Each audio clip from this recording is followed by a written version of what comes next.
예수 함께 하셔서 아멘. 할렐루야. 오늘은 요한복음 4장 그리고 관련해서 17세기 유명한 철학자 스피노자 그리고 칼빈의 예정론을 한번 생각해 보기 원합니다. 먼저 요한복음 4장 이야기야 우리가 다 익숙한 이야기죠. 주님께서 예루살렘을 떠나 갈릴리 가나로 돌아가시는 중인데 사마리아로 지나가셨다. 보통 유대인들은 사마리아 사람들을 싫어해서 사마리아 지방이 더 가까운 거리인데도 그리 가지 않고 빙 둘러서 요단강 저쪽으로 동편으로 이렇게 간다 그러는데 주님께서 사마리아 지방으로 가시다가 정오쯤 돼서 피곤해서 우물가에 앉으셨다. 제자들은 먹을 걸 사러 동네로 갔다. 주님께 얼마나 피곤하게 사셨는지. 그때 한 여인이 물동이를 이기고 물을 길러 왔다. 주님께서 물 좀 줄 수 있어 그랬을 때 그 여인이 아니 당신은 보니 옷차림새가 유대인인데 어찌 사마리아 여자 나에게 말을 거세요? 그래서 주님께서 너가 내가 누군지 알았으면 오히려 나에게 생수를 구하였을 것이다. 그런데 여인이 아니 이 우물을 길고 당신 두레박도 없는데 어찌 나에게 생수를 준다고 합니까? 네, 주님께서 유명한 말씀을 이 물을 마시는 자마다 다시 목마르려니와 내가 준 물을 마시는 자는 영원토록 목마르지 아니하리니 그 속에서 영생토록 솟아나는 샘물이 되리라. 그렇게 말씀하시고 그 여인의 과거를 남편 5이 있었는데 지금 사는 남자는 남편이 아니라 과거와 현재를 꿰뚫어 보시고 통관이랄까요? 그랬을 때 여인이 선지자시군요. 요즘 우리나라 떠들썩한 게 이제 이 계엄 관련해서 여의도에서 어떤 그 무당이 올해 안으로 계엄이 있을 것 같다 예언을 했다고 그래요. 그래서 우리 조선 역사를 보면은 아주 유명한 사주쟁이들, 무당 박수들이 있었다. 그래가지고 홍계관인가 이 사람이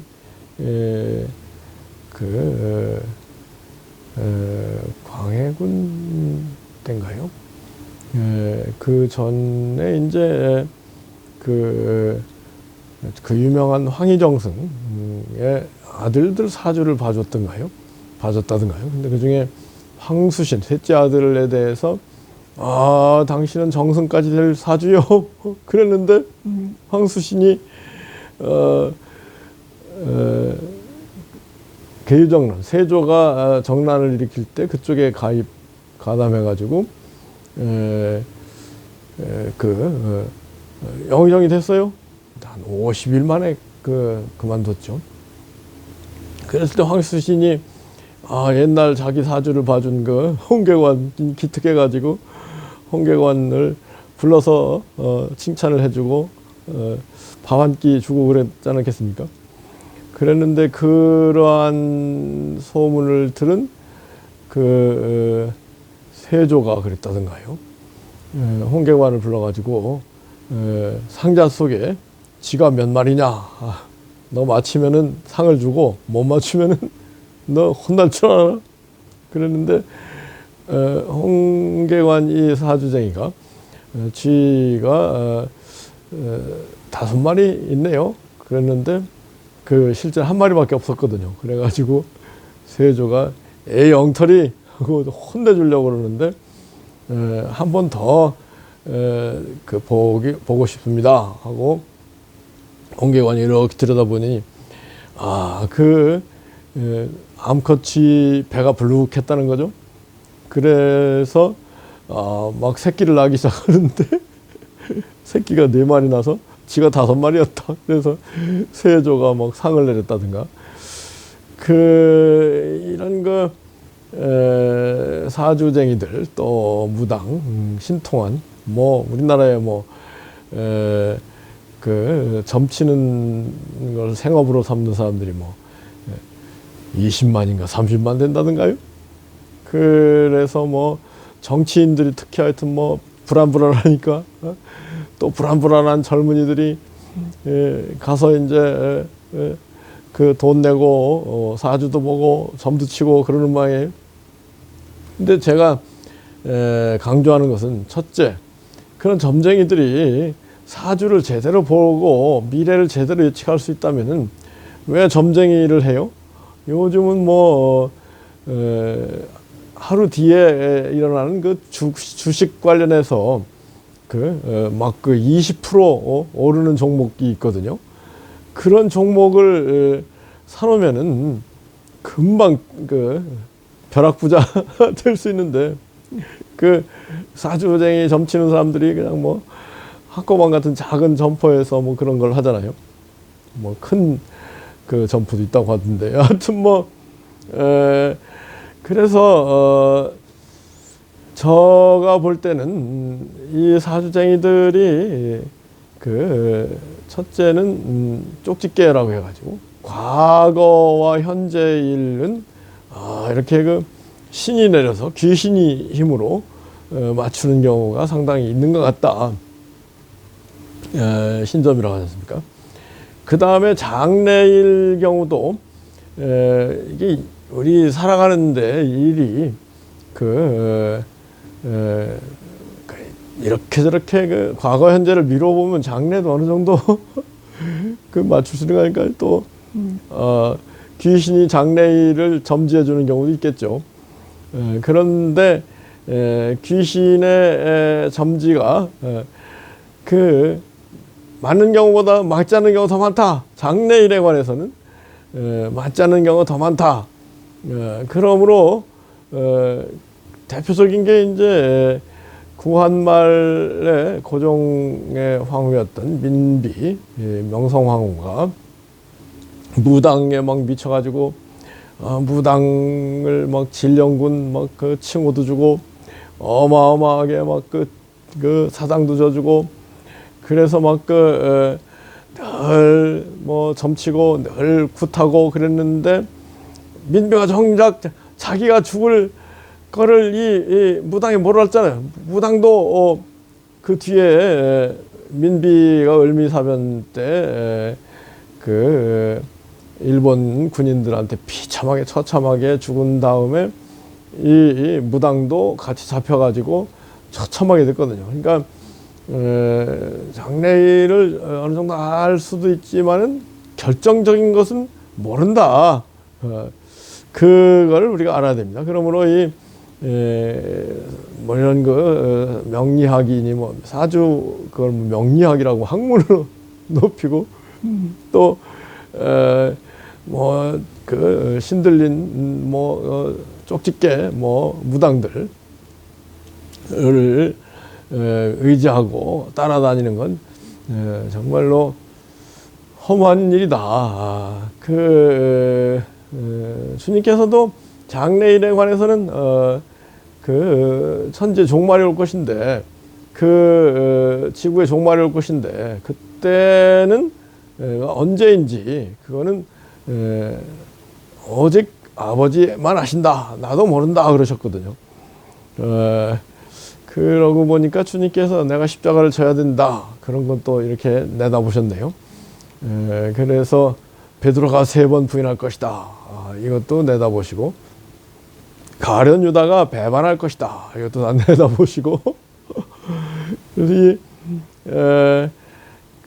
최고의 선지자이셨던 주님께서는 상당히 이것저것을 장래일을 말씀하셨죠. 선지자라는 게 결국은 선견자라고 그래가지고 장래일을 미리 앞서 미선 알고 본다, 그런 거 아니겠습니까?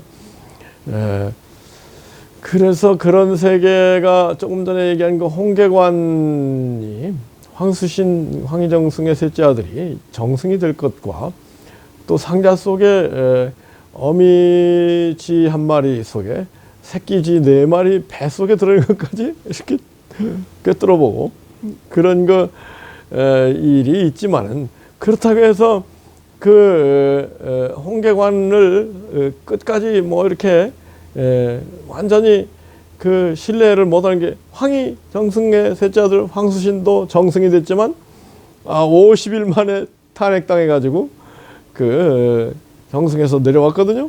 그런 건 또 못 맞췄잖아요. 그러니까 이 주님은 몰라도 우리 인생들은 잘 못 맞추는 것이다.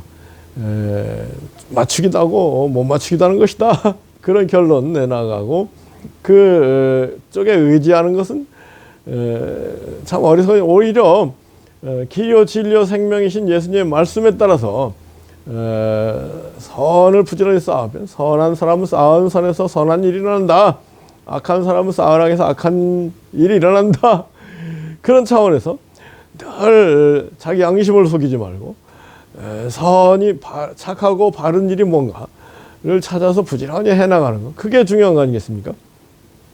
여하튼 이 사마리아 여인이 그 예수님께서 자기의 과거와 현재를 딱 알아맞추는 데서 선지자로시군요 그러면서 이제 예배를 유대인들은 예루살렘에서 드리라고 하고 우리 사마리아인들은 이 그리심산 사마리아에 있는 산에서 드리라고 하는데 어디서 예배 드려야 되니까 그러니까 이 여인이 상당히 그 예배에 대한 영적인 일에 대한 관심이 있었던 거죠.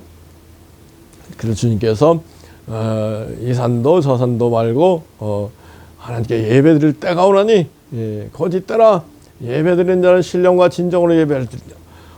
성령이 오셔서 성령과 진리로 예배드릴 때가 그것이 중요하다. 그렇게 말씀하시죠. 여인이 물동이를 그냥 두고 동네로 가서 메시아를 만났다. 주님과 먼저 메시아가 오면 그렇게 되겠죠. 그랬을 때 내가 메시아다 말씀하시자 이 여인이 깜짝 놀라가지고 물동이를 내려두고 자기 동네로 가서 사람들에게 메시아를 만났다 그러니까 뭐 사마리아 사람들이 예수님께 몰려왔어요. 그리고 우리 동네 와서 하루 이틀 더 묵으세요. 이런 걸 보면은 그 유대인들 바리새인들은 예수님을 박대하고 배척하고 그랬는데 사마리아인들, 이 순수한 사마리아인들. 그 예수님께서 사마리아인들 칭찬을 많이 하셨어요. 나 환자, 한센병 환자 10명이 있었다. 주님께서 다 고쳐줬다. 주님께 돌아와서 사례, 감사, 표 예의를 한 사람은 사마리아인 한 사람뿐이었다. 또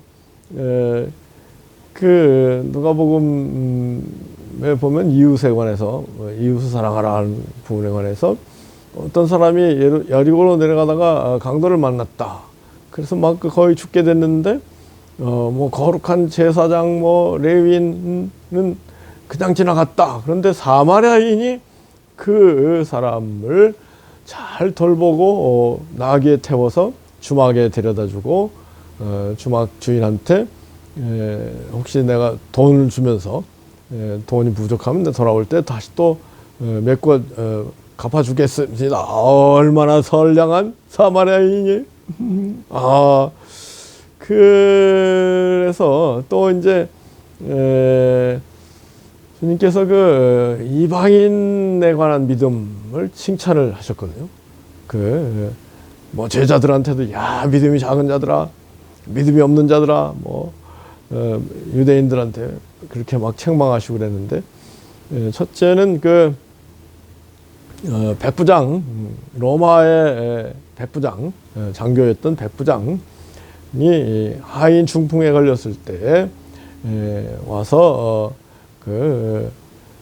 주님 한 말씀 하시면 고쳐줄 줄 믿습니다. 굳이 우리 집까지 오실 건 없습니다. 믿음을 보시고 깜짝 놀라서 내가 이스라엘 아무에게서 이만한 믿음 만나지 못하였다.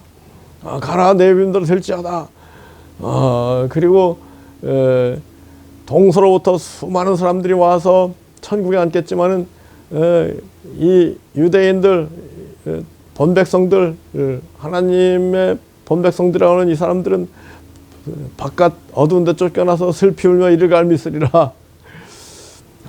이게 다 굉장한 경고 메시거든요. 우리가 뭐 예수 믿고 교회 다니고 뭐 천국 간다 그러면서 양심을 저버리는 일을 하면은 오히려 우리가 바깥 어두운 데 쫓겨나서 슬피 울며 이를 갈미 있을 수 있다. 이런 걸 경고하시는 거 아니겠습니까? 또 이제 수르보니게 여인, 이방 여인이었죠. 딸이 귀신 들려서 와서 고쳐주세요 했을 때 주님께서 거들떠보지 않다가 주인의 상을 자녀들이 아닌 개에게 던지기 마땅치 않다. 그럴 때 이 여인이 개들도 주인의 상에 떨어지는 부스러기를 먹나이다. 그 주인이 깜짝 놀라서 여인아 내 믿음이 크다. 가라. 내가 이 말을 하였으니 내 딸이 나았다. 그 이방인들 칭찬하시는데요. 이 칭찬하실 때 뭐를 칭찬하셨냐면은 이 추리, 이치를 따지는 이 백부장과 수르보니게 여인의 그 믿음을 칭찬하신 거거든요. 그 백부장은 뭐라고 그랬어요? 나도 위에 상관이 있고 부하가 있는데 상관이 한마디 하면 내가 그대로 하고 내 부하들도 내가 한마디 하면 그대로 합니다.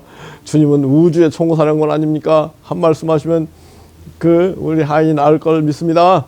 굳이 누추한 우리 집에 오시지 마시고 한 말씀 하세요. 추리. 이치가 안 그렇습니까? 그 얘기 아닙니까?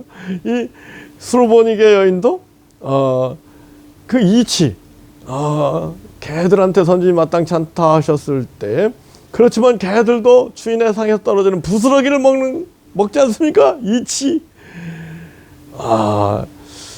그래서 오늘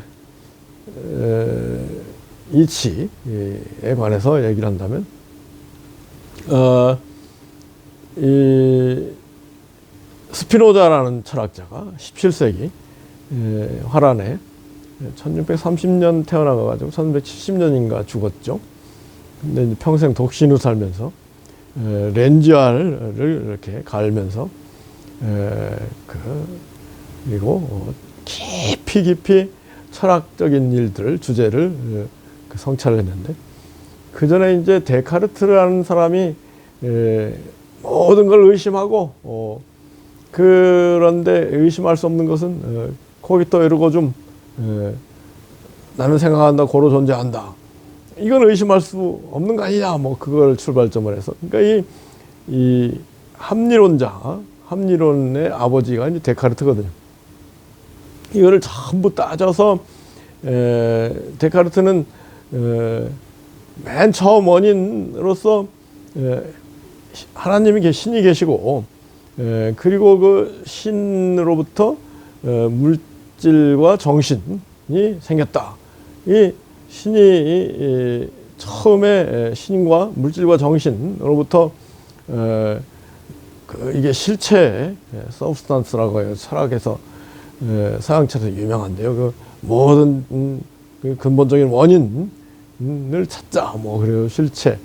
그래가지고 물질, 신과 물질과 정신 이 세 가지가 실체다. 그래서 거기로부터 이제 계속해서 합리주의 논리를 이치를 따져가는 거죠. 그게 이제 데카르트의 철학인데. 스피노자가 처음에 이 데카르트의 이치를 따지는 철학에 심취해가지고 그걸 깊이 연구하고 그러면서 데카르트 철학 이런 책도 썼다든가요. 그래서 스피노자가 데카르트의 전문가로 알려졌는데, 근데 이제 스피노자가 생각할 때 그 모든 존재의 근원에 신이 있다면 신으로부터 모든 양태가 생겨난다면 그 물질과 정신이 이제 양태 속에 있다면 그 모든 것이 신으로부터 생겨난 것이니 그 신이 그 속에 있다. 그런 그 결론에 도달해서요. 모든 원인자인 그 제일 원인자인 신이 변해서 존재하는 사물 가운데 모든 신이 그대로 있는 것이지 뭐 신이 바뀌겠느냐. 그래서 범신론에 도달했어요. 그러면서 당시에 이제 그 17세기 뉴턴, 뭐 갈릴리 갈릴레오 그 과학 시대가 시작됐거든요. 그래가지고 야 모든 그 삼라만상이 움직이는 뭔가 그 법칙이 있다 뭐 이런 게 막 주장될 때거든요. 그래서 스피노자는 그 법칙 이치가 신이고 그 법칙 이치에 따라서 원인과 결과 대로 모든 것이 기계적으로 움직이는 것이지 그거를 다르게 이를테면 뭐 사람들은 자유의지가 있어서 마음대로 이 원인과 결과의 커다란 그 기계와 같은 그 대우주 속에 존재하는 사람들만 지멋대로 할 수 있다. 이거는 그 마치 한 국가가 있는데 국가 안에 또 마음대로 움직이는 국가가 있을 수 있다. 이건 말이 안 되는 얘기다. 그래가지고 스피노자는 이 원인 결과의 이치가 되는 신이 그 이성이죠. 결국 합리주의 철학인데, 그러니까 모든 삼라만상 가운데 와 있고 그 삼라만상 자체도 신이다. 이런 얘기를 한 거죠. 이게 꼭 스토아 철학자들이 한 얘기하고 비슷하잖아요. 그래서 스피노자는 스토아 철학이 다시 스피노자에 의해서 이렇게 재생됐다고 할까요? 그런 얘기도 하는데, 근데 이제 제가 여기서 지적하려고 하는 거는 이 데카르트나 나아가서 스피노자, 데카르트는 조금 좀 더 종교적인, 기독교적인 그런 마인드를 가지고 있었거든요. 그 데카르트 때만 해도 이 신의 존재를 막 부정한다거나 기독교적인 신을 부정하면은 잡아다가 그 종교재판 화형에 처하는 그런 시대였기 때문에 데카르트도 그런 얘기를 하면서 아주 조심조심 얘기했다는 거죠. 근데 이제 스피노자는 유대인이었는데 유대인으로서 유대교, 그러니까 구약 성경이죠. 이거를 열심히 들여다봤는데 그 스피노자가 율법 구약 얘기가 이건 신화지 어디 이게 맞겠냐 해가지고 반기를 들었어요. 그러다가 유대교 지도자들한테 완전히 이단으로 정제돼가지고 스피노자는 추방이다. 스피노자는 영원히 저주받을지어다. 이거 참 무지의 소산이죠. 그래가지고 스피노자가 외롭게, 그렇지만 친구들이 또 있었다는 거죠. 나머지 여생을 살았는데 스피노자가 도달한 결론은 뭐냐면은 이 추론할 때 우주의 이치가 되는 원인과 결과의 그 이치인 신적인 존재가 원인이고, 이 신적인 존재가 변화돼서 삼라만상이 존재하는데 삼라만상 속에도 너 신적인 존재다. 범신론에 나갔죠. 그래서 첫째는 스피노자를 긍정적으로 보는 건 이 유대교 구약 성경에 대해서 반기를 들은 거. 이건 용감하다고 생각합니다. 그리고 둘째는 한계가 뭐냐면은 이 우주 삼라만상 또 이런 모든 존재가 이 알량한 인간의 이성만 가지고 다 설명할 수 있느냐.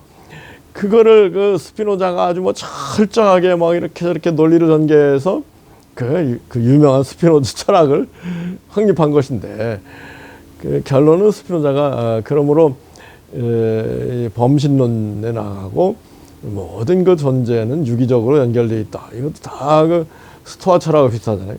그러므로 이런 것을 인정하고 겸손히 선하게 덕을 세우는 그런 그 공동체를 위해서 사는 마음이 그 사람의 진정한 자유다. 뭐 이런 얘기를 했어요. 결론도 상당히 긍정적으로 볼 수 있는 그런 내용이죠. 근데 이제 기독교, 신약 성경의 기독교를 인정 못하고, 그러면서, 이런 법칙, 이치인 신이 존재하고, 삼라만상 가운데 존재하고, 그런 것이지. 이런 유대교적인 인격신, 이라는 건 이건 나는 맞다고 생각하지 않는다. 뭐 이렇게 간 거죠. 근데 이제 제가 스피노자의 한계라고 말씀드린 거는 이 어마어마한 그 대우주의 세계, 분명히 성령의 세계가 있고 악령의 세계, 선의 세계가 있고 악의 세계가 있고, 빛이 있고 어둠이 있고, 그 따뜻한 온기가 있고, 그 차가운 한기가 있고, 그런 하나님의 세계가 귀신의 세계가 있고, 이런 그 세계에서 펼쳐지는 일들이 인간의 그 추론, 논리만 가지고 설명할 수 있는 건 아니다. 거기에 이제 스피노자의 한계가 있다. 그렇지만은, 이렇게 이치를 따져가는 그 열심을 다해서 구약 유대교를 부인하고 자기 나름대로 범신론 나간 것은 참 그 과학 시대에 걸맞는 그런 그 스피노자 철학이다. 그래서 이 스피노자가 진정한 뭐 근대 시작이다. 뭐 그런 얘기도 하더라고요. 그런데 이런 그 인간의 논리로 이 전체를 할 수 있다. 이거는 저는 문제가 심각한 아주 교만한 이론일 수 있다. 그 생각합니다. 우리가 과거 일에 대해서도 과거가 한번 지나가면 고정되죠. 바꿀 수 없잖아요. 그렇지만은 그거는 물리적인 일들이 바꿀 수 없다는 거지만은 역사가 새로 쓰여진다고 그 해석을 새로 할 수 있잖아요. 예전에는 과거에 일어난 잘못된 일이 내 신세 팔자 때문이었다. 그러다가 정말로 놀라운 차원에 나가면 이게 이리해서 그때 내가 게으르고 내가 악한 마음 때문에 그렇게 된 것이다. 깨닫고 회개하고 우리 주님께서 회개하라 천국에 가까워하느니라. 그 회개를 강조하잖아요. 또 옛날에 좋은 일에 대해서 우쭐해가지고 내가 열심히 하고 내가 잘나서 이런 좋은 일이 있었다. 이랬던 것도 철이 나면은 그게 다 하늘의 도움, 주변 가족 친지들의 도움, 선생님의 도움 이런 거로 내가 이렇게 나에게 좋은 일이 있었구나. 이렇게 새로운 시각을 갖게 되잖아요. 장래일에 대해서도 마찬가지. 장래일에 대해서도 무조건 사주쟁이들 말 듣고 기계론적으로 장래일이 다 정해져 있지. 스토아 철학도 그랬는가요? 원인과 결과의 법칙 가운데 다 그대로 외적인 일들은 불가피하게 필연적으로 일어나는 것이다. 이런 운명론자들이 될 수도 있고, 그렇지 않다. 우리가 겸손히 하나님 앞에 나와서 장래에 대해서 비전을 갖고 소망을 갖고 무릎 꿇고 기도하고 우리가 남다른 노력을 할 때에 장래에 다른 사람들은 다 안 된다고 하는 일도 이루어지는 경우가 이제 기독교 안에서 간증이 많이 있지 않습니까? 저도 그런 경험을 너무나 많이 했고, 그러므로 장래에 대해서 비관적, 운명적, 숙명론에 빠질 수도 있지만은 겸손히 하나님과 동행하면서 하나님의 도움을 구해서 장래의 상상을 초월하는 비전을 이루는 그와 같은 가능성을 열어놓고 우리가 살아야 마땅하지요. 그렇지 않고 기계론적으로 뭐 다 정해져 있는데 이렇게 돼버리면은 결국은 뭐랄까요? 하나님 뜻에 반할 수도 있고 또 자기 인생도 비전 없는 인생은 망한다 그랬는데 망조가 될 수도 있고 그런 거 아니겠습니까? 그래서 오늘 또 하나 지적하고 싶은 게 이 칼빈의 예정론입니다. 칼빈은 첫째는 하나님은 전지전능하시다. 그 전지전능하이란 논리 안에서 전지전능하신 하나님이시니까 구원받을 사람, 천국 갈 사람과 구원 못 받고 지옥 갈 사람을 미리 다 하셨다. 이게 예정론이거든요. 그렇게 논리적으로만 하나님의 세계를 볼 수 있는 건 아니잖아요. 그리고 나서 이제 칼빈의 예정론 안에서 그 칼빈이 튤립이라고 기독교의 5대 뭐 진리를 기독교 강요라는 그 칼빈의 유명한 책에서 정리를 해놨죠. 첫째는 전지전능하신 하나님이 모든 걸 정해놨다. 그런데 우리 인간의 구원이라는 것은 예수 그리스도를 믿음으로 예수 그리스도의 십자가 희생을 의지함으로만 구원이 있는 것이다. 전적으로 그 하나님, 성령님, 예수님의 은혜로 구원받는 것이다. 오직 믿음으로 구원받는 것이다. 이게 종교개혁자들의 표. Justification by faith alone. 오직 믿음으로 의롭게 된다. 이신칭의. 이거를 막 하나님은 전지전능하시다. 그 다음에 이신칭의다. 요 두 가지를 대전제로 해서 이제 막 논리적으로 그렇다면은 우리가 구원받는 것은 오직 믿음으로 의롭게 되는 것이고 우리 인간의 행위, 선행 이런 게 관여할 수 없다. 왜냐? 그거는 인간이 토탈 디프레비티, 전적으로 타락했기 때문이다. 인간이 이 성령 밖에서, 믿음 밖에서 하는 일들은 모두 다 악한 일이다. 이게 그 루터 칼빈의 그 노예 의지론이라고 해가지고 인간은 전적으로 타락했기 때문에 선을 행할 수 있는 의지도 없고 그 능력도 없다. 인간이 하는 모든 일들은 다 엉터리 죄악된 일일 뿐이다. 타락한 뒤에는 인간에게 자유가 전혀 없다. 뭐 이게 이제 전적 타락론, 토탈 튤립이라고 하는데 튤립의 첫째 T가 토탈 디프레비티, 전적 타락 이론이었거든요. 그래서 전적으로 타락됐으니까 이신칭이 믿음으로 예수의 보혈로 그 구원에 이를 수밖에 없다. 뭐 이렇게 논리로 가는 거죠. 그런데 이거는 이를테면은 기독교 세계 안에 있는 사람들이 성령으로 믿음으로 구원받고 천국에 간다. 이런 그 좁은 마음을 얘기하는 건데, 그러므로 살았을 때 믿은 사람들이 천국에 가는 것이고 동양의 모든 사람들, 뭐 살았을 때 못 믿은 사람들은 다 지옥이다. 뭐 이런 결론에 나가는 게 개신교 결이거든요. 거기 좀 나가서 그건 모르는 하나님이 나중에 어떻게 할지 모르겠습니다. 뭐 이렇게 얘기하는 사람들도 있는데 그것도 뭐 50보 100보에. 그래서 이 토탈 디프레비티에 대해서 그렇지 않다. 인간 타락한 이후에도 양심이 있고, 안 그렇습니까? 사도 바울이 로마서 2장에서 그 유대인들은 율법에 복종하기도 하고 거역하기도 하면서 선하게 되고 악하게 되긴 하는데 이방인들은 그 양심이 율법에 대해서 선하게 양심에 따라 살기도 하고 양심을 거스려 악하게 되기도 한다. 뭐 이런 얘기까지 있지 않습니까? 그러므로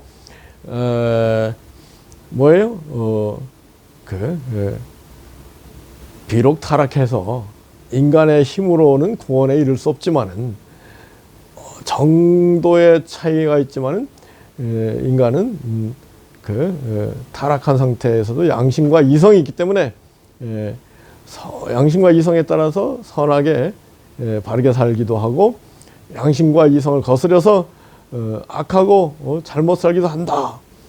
이런 가능성을 우리가 간과해서는 안 된다고 이게 이제 루터 칼빈 밖에 있는 사상가 신학자들이 강조하는 내용들이죠. 근데 우리나라는 막 루터 칼빈주의가 강력하게 밀고 들어와 가지고 교회에서 루터 칼빈이 한 얘기하고 조금 다른 얘기하면 금방 너 이단하냐?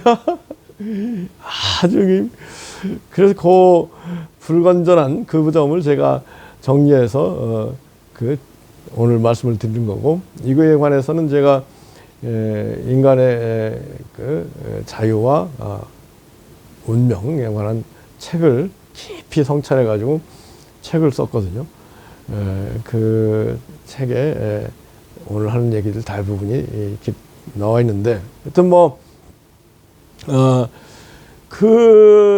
그렇지만 인간이 선하게 사는 것으로 양심과 이성에 따라서 선하게 사는 것만으로는 천국의 구원의 영생에 이를 수 없다. 그걸 제가 부인하는 건 아닙니다. 그거는 다 흠과 티가 있기 때문에 큰 돌이나 작은 모래나 다 바다에 가라앉기 때문에 예수 그리스도의 보혈로만 씻음을 받고 천국 영생에 이른다. 이거를 인정하죠. 그러면서 천국 영생에 이르기 전에 사도 바울도 그랬잖아요. 고린도 전서 3장에서 사람들이 금은 보화로 집을 짓듯이 아주 성실하게 정성 들여서 사는 사람이 있고, 집이나 풀이나 나무로 대충 집을 짓듯이 사는 사람이 있고, 그런데 마지막 날에 공력이 불이 값싸는 공력을 시험할 것이다. 공력이 그대로 있으면 영광과 상을 받을 것이지만 공력이 불타면 혼날 것이다. 해를 받을 것이다. 그런 얘기를 딱 해놨잖아요.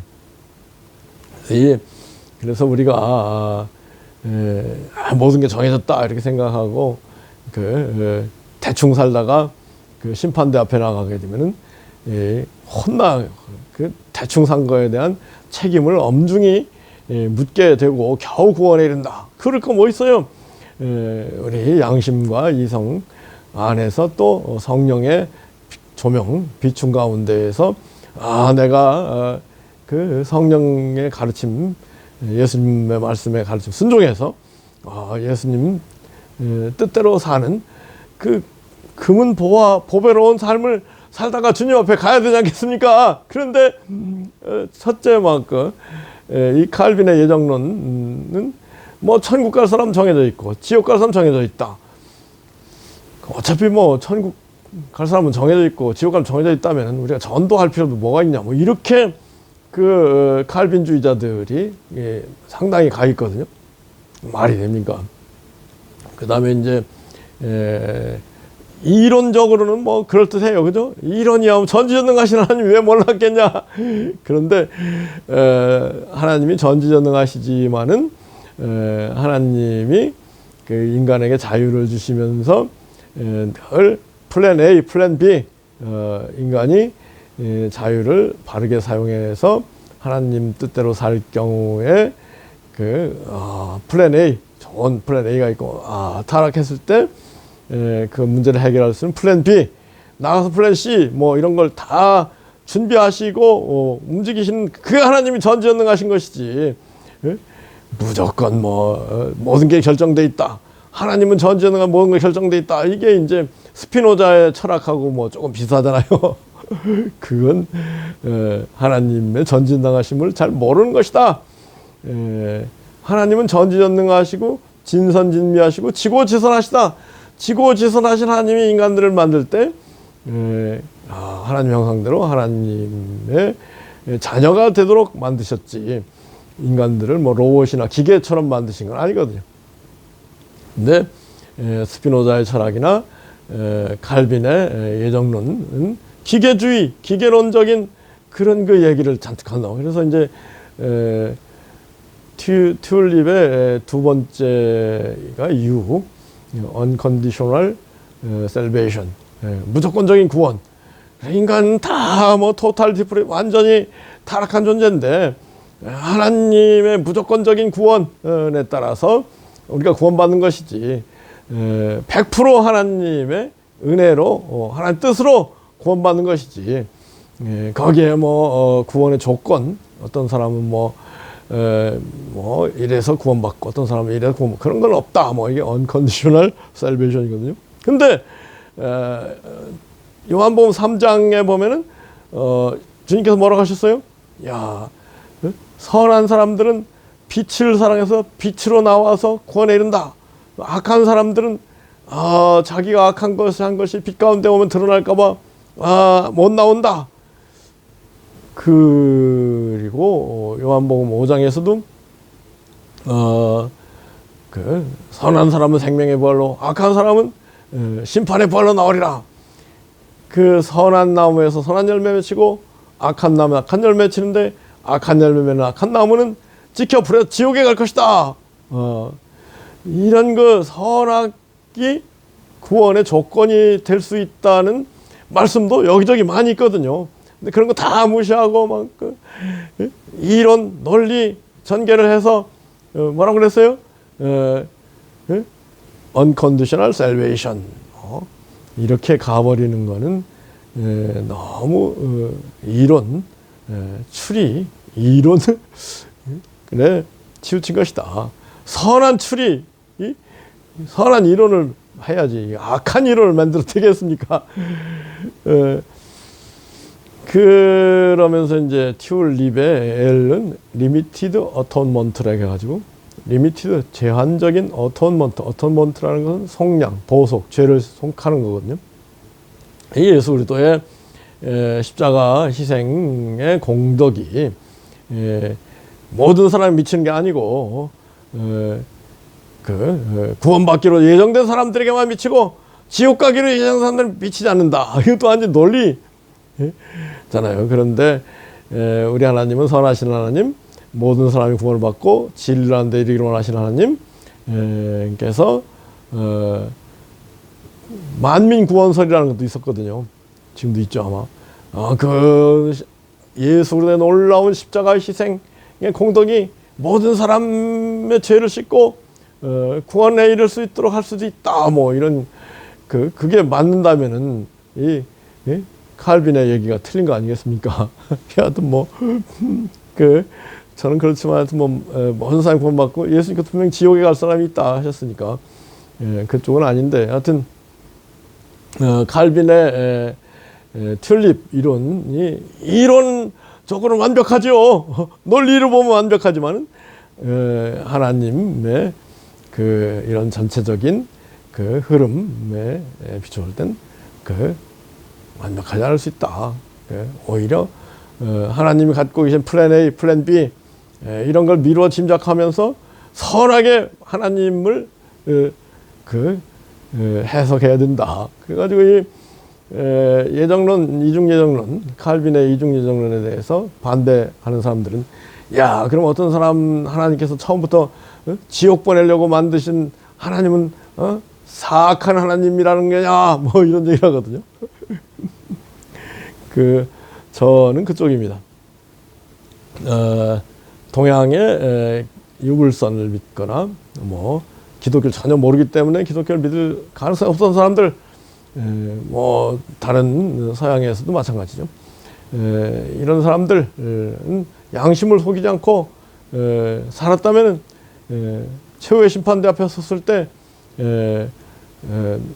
복음을 너희들을 불쌍히 여겨서 하나님이 친히 사람이 되셔서 십자가에 피 흘려 죽으셔서 너희 죄를 씻었다 이 복음을 받아들이 믿겠냐? 그러면 선한 양심의 소유자들은 그랬군요. 너무 감사합니다. 감격하고 그 복음을 받아들이고 천국으로 쑥 들어가는 거 아니겠습니까? 아멘. 그런데 거꾸로 주님 뭐라고 하셨어요? 야, 내가 나를 쥐어줘야 하지만은 사는 건 행악하면 사는구나. 그날에 내가 너희를 도무지 모른다고 할 것이다. 너희가 슬피 울면 이를 갈미으리라. 그렇게 경고의 메시지를 여러 번 하셨잖아요. 악하고 게으른 이 종을 바꿔 넣은 데 쫓겨 슬피 울며 이를 갈미 있으리라. 오히려 믿는다. 뭐 나는 구원받았다. 우리만 구원받는다. 이거 악한 생각 아니겠습니까? 예? 이런 그 잘못된 이론의 교리에 빠져 있는 사람들은 오히려 지옥이다. 그런 얘기 주님 가르치면 그럴 수도 있다고 저는 생각합니다. 어떻게 해야 되겠어요? 우리가 믿는다면 지고지선하신 예수님을 본받아서 지고지선한 삶을 살려고 노력할 때 그 사람의 구원이 진정한 구원이지. 난 뭐 그냥 구원받기로 예정돼 있어. 그러니까 사는 건 대충 살 거야. 악하게 살 거야. 양심을 속일 거야. 뭐 이래가지고 그건 지옥 가기 딱 좋은 생각 아니겠습니까? 빌립보서 1장에서 사도 바울이 내가 기도하노라. 너희 사랑을 모든 지식과 총명으로 점점 더 풍성하게 하사 지극히 선한 것을 분별하여 예수 그리스도 날까지 이르고 예수 그리스도 말미암아 의의 열매가 가득하여 하나님의 영광과 찬송이 되기를 원하노라. 할렐루야.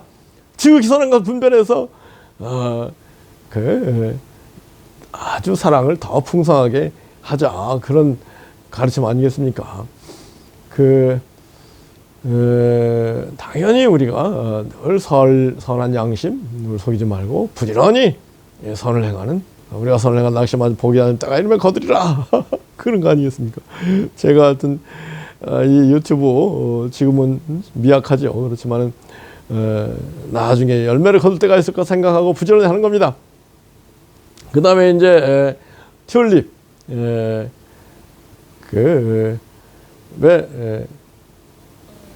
TUL, Total Depravity, Unconditional Salvation, Limited Atonement. 그 다음에 I가 뭐냐면요, Irresistible Grace라고 해가지고 하나님이 구원하기로 작정한 사람, 천국 가기로 작정한 사람들은 하나님의 구원의 은혜를 irresistible, 거역할 수 없다.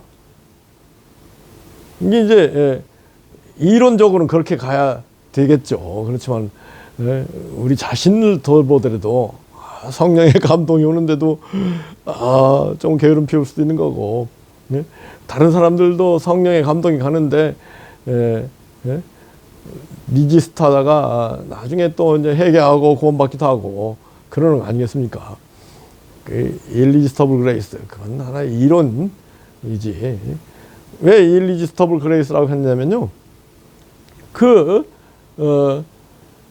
구원받기로 작정된 사람들은 그레이스를 리지스트 안 한다. 그리고 구원받는다. 이런 이중 예정론의 전제에서 논리적으로 그런 irresistible grace 이론이 나올 수밖에 없는 거예요. 근데 이 이론만 가지고 이게 악한 이론이 더군다나 그래 되겠습니까? 우리 사람들은 그레이스를 깨닫고 받아들이고 기뻐하고 즐거워하고 순종하고 하기도 하지만은 게으름 피우고 그레이스를 거역하기도 하고 그러는 거 아니겠습니까? 그래서 오베들렘 예수님 큰 선물 주시니 주 믿는 사람 모두 다 그 은혜 받도다. 이제 약사랑 세상 사람 주오심 모르나 주 믿는 사람 마음에 주님이 오시네. 여튼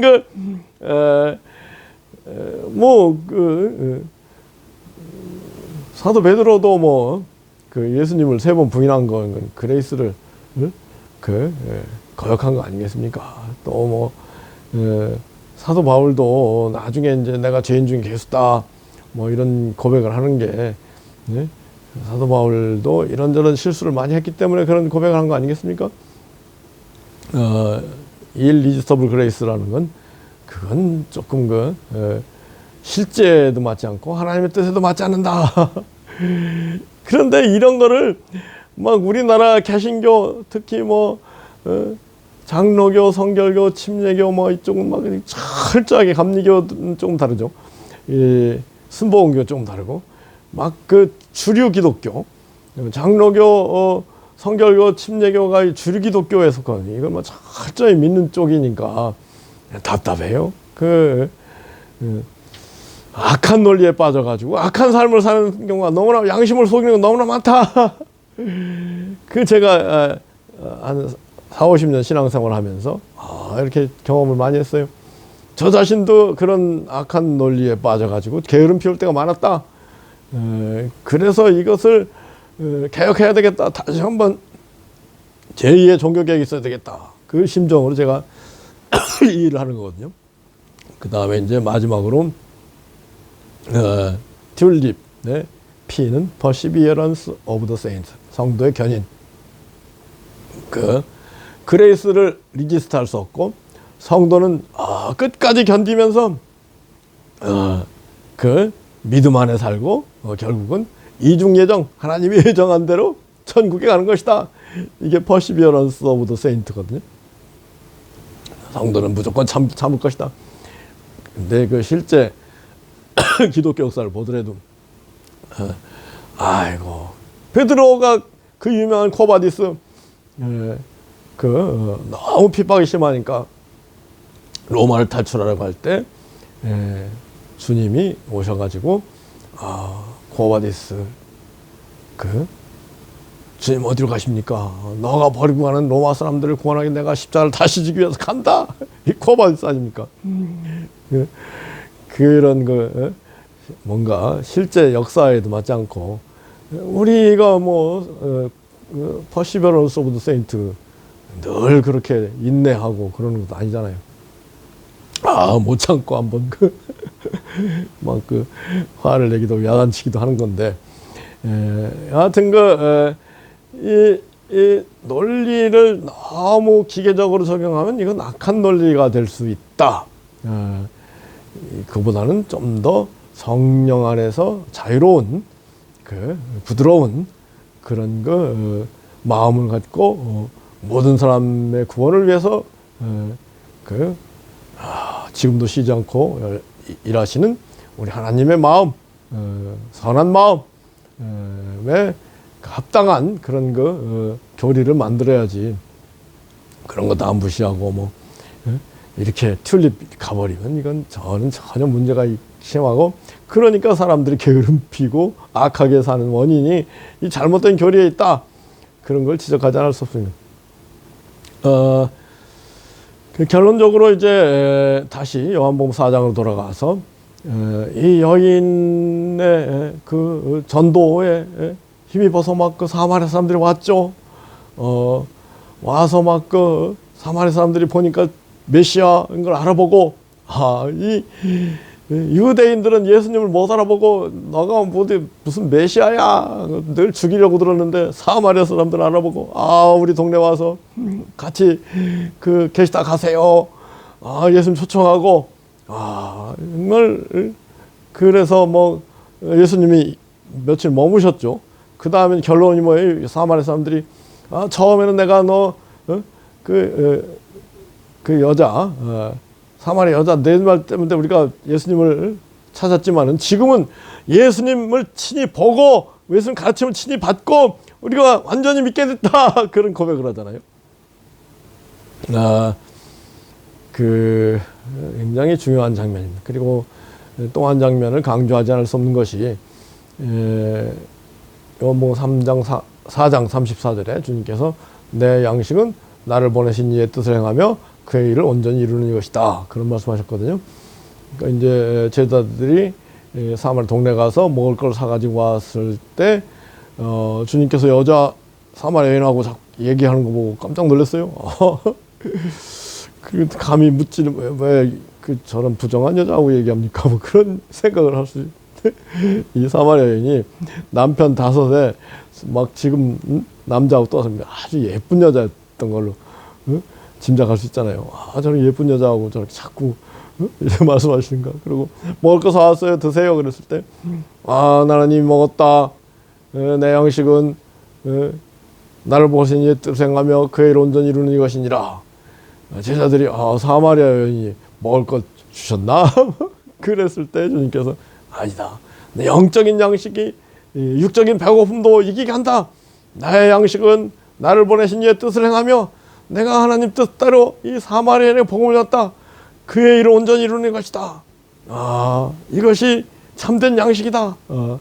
그 놀라운 예수님의 가르침에 따라서 정말요 복음을 잘 전하면은 배 안 고파요. 참된 만족이 복음 안에서 사는 삶에 있다. 이런 강조하고 그 또 하나 떠오르는 게요. 그 17세기 스피노자가 17세기 철학, 17세기에 이제 뭐 과학 발전하고 기계론, 18세기에 가서 이제 더 또 막 계몽주의라고 해가지고 인간의 이성에 따라서 그 모든 것을 한 번 더 살펴보자. 그런 건 저는 필요하다고 생각합니다. 그냥 무조건 믿어라, 뭐 무조건 루터 칼빈 얘기는 무조건 맞다 이래서는 안 돼요. 한 번 더 따져보는 자세는 필요하다. 근데 이제 18세기, 19세기 너무 그 이성을 강조하면서 이신론이라고 해가지고 이성이 신이다. 이것도 일종의 그 스토아 철학, 스피노자 흐름과 비슷하달까요?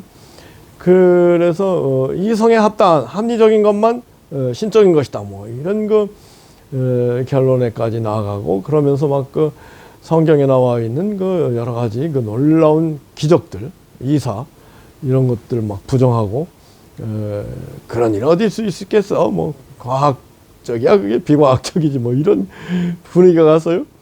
그게 이신론인데 시이즘인가요? 그 이신론자들이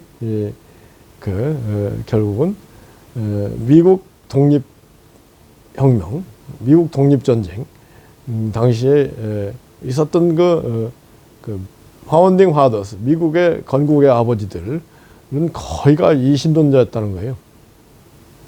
그 이신론자였던 뭐 대표적인 사람이 토마스 제퍼슨은 신약성경 가운데 이치에 합당한 예수님 말씀들만 따로 그 자기 성경을 만들어서 가지고 다니면서 읽었다든가요. 그만큼 이치를 따졌다고 할까. 근데 이제 이렇게까지 된 이유 중에 하나가 그 계몽주의자들, 대표적인 게 존 노크 이런 사람들이 이치에 맞춰 생각할 때 하나님은 모든 인간을 자유롭고 평등하게 창조하셨고 뭐 재산권 이치상 내가 열심히 일해서 내가 만든 거는 그건 그 사람 소유라고 인정해 줘야 되지 않느냐. 그러면서 막 그 자연법 사상에 따라서 그 자연 이제 이성을 강조하고 그 모든 인간은 자유롭고 평등하고 행복을 추구할 권리가 있다. 뭐 이런 게 이제 미국 독립선언 첫 구절 아닙니까? 그래서 이제 계몽주의, 데카르트를 출발점으로 해서 뭐 스피노자, 뭐 칸트, 뭐 헤겔 이런 다 합리론자 이치를 따지는 거죠. 일본 아니 영국은 그 경험론자들이지만 그 경험론자들은 타블라 라사, 존 로크도 우리가 태어날 때 백지 상태에서 태어나는데 경험적인 지식들이 축적돼 가지고 인간의 지식이 형성된 것이다. 그런 걸 비춰볼 때 자연 상태를 우리가 추론해 볼 때 모든 인간은 자유롭고 평등하고 왕권 신수설 그런 게 어디 있어? 그렇게 가서 이제 사회계약 루스의 민양론 사회계약설 뭐 이렇게 가가지고 그걸 바탕으로 해서 미국 독립혁명이 이루어지고 프랑스 혁명도 일어나고 그런 거거든요. 그러면서 이제 과학이 꼽히고 민주주의가 활발하게 발전하기 시작한 것인데, 하여튼 오늘 제 그 핵심은 첫째는 우리가 뭔가 따지는 믿음도 필요하다. 좀 선하게 따져야지. 그럼 기계론적으로 악하게 빠지면 안 된다. 이게 핵심입니다. 그래서 우리 늘 선한 마음으로 모든 걸 해석하고 다른 사람들도 참 선하게 역사도 선하게 해석하고 하나님은 뭐예요? 합선시수다. 합력하여 선을 이루시는 하나님이시다. 이런 마인드를 가지고 우리가 하나님의 뜻을 깨닫고 하나님의 뜻을 펼치는 우리 모두 되기를 예수 그리스도로 축복하고 기도합니다. 아멘. 아멘. 아멘. 아멘. 아멘.